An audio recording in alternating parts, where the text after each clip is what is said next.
அனைவருக்கும் வணக்கம். நம்ம இன்னைக்கு பார்க்க போற வீடியோ சுகாதார திட்டங்களுடைய பார்ட் 2 வீடியோ தான். சரிங்களா? ஆல்ரெடி நம்ம சேனல்ல இந்த சுகாதார திட்டங்களை பத்தி பார்ட் 1 வீடியோல அப்லோட் பண்ணிருக்கோம். ஸோ சேனலை ஃபாலோ பண்ணி பாருங்க. டாபிக் உள்ள போயிடலாம். மிஷன் இந்திரதனுஷ் 2014 கொண்டு வந்திருக்காங்க. இவங்களோட நோக்கம் என்னன்னு பாத்தீங்கன்னா, தடுப்பூசி போடாம விடுபட்ட குழந்தைகளுக்கும் கர்ப்பிணி பெண்களுக்கும் தடுப்பூசி கொடுக்கறது தான். அதே மாதிரி நிறைய நோய் தடுப்பு மருந்துகளை மேம்படுத்துறது தான். சரிங்களா? அடுத்தது ஆயுஷ்மான் பாரத், பிரதமரோட ஜன் ஆரோக்கிய திட்டம் அப்படின்னு சொல்றாங்க. இது எப்ப ஸ்டார்ட் பண்ணிருக்காங்கன்னா செப்டம்பர் 23, 2018 ஸ்டார்ட் பண்ணிருக்காங்க. எங்கன்னு பாத்தீங்கன்னா ஜார்க்கண்ட்ல ராஞ்சில ஸ்டார்ட் பண்ணிருக்காங்க. உலகத்தோட மிகப்பெரிய மருத்துவ காப்பீடு திட்டம் அப்படின்னு சொல்றாங்க. ஓகேவா? இந்த திட்டத்துல ஒரு குடும்பத்துக்கு ஒரு வருஷத்துக்கு 5 லட்சம் ரூபாய் வரைக்கும் கொடுக்குறாங்க. அடுத்தது போஷன் அபியான் திட்டம் 2018 கொண்டு வந்திருக்காங்க. தேசிய ஊட்டச்சத்து திட்டம் அப்படின்னு சொல்றாங்க. சரிங்களா? PM போஷன், அதாவது பிரதான் மந்திரி போஷன் சக்தி நிர்மான். சரிங்களா?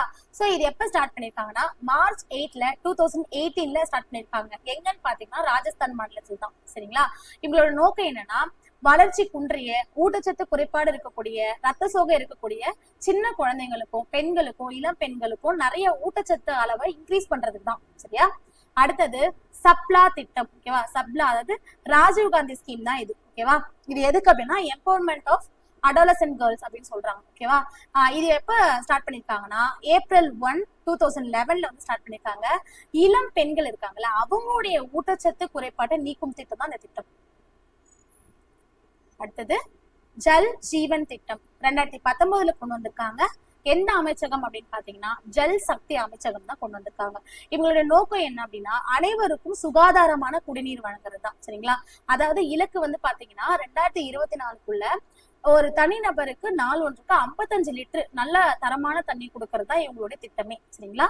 அடுத்தது ஜனனி சுரக்ஷா யோஜனா துவக்கம் எப்பன்னு பாத்தீங்கன்னா ஏப்ரல் 12, 2005 கொண்டு வந்திருக்காங்க. சோ இவங்களோட நோக்கம் என்னன்னா குழந்தை மகப்பேறு இறப்பு விகிதங்களை குறைக்கிறது. சில பேர்லாம் வந்து பாத்தீங்கன்னா வீட்லயே பிரசவம் பார்ப்பாங்க. அவங்களுக்கு எல்லாம் அவேர்னஸ் கிரியேட் பண்ணி ஹாஸ்பிட்டல் போங்க, ஹாஸ்பிட்டல் போய் பிரசவம் பண்ணுங்க அப்படின்னு வந்து நம்ம அவங்களுக்கான அவேர்னஸை கிரியேட் பண்றதுதான். சரிங்களா?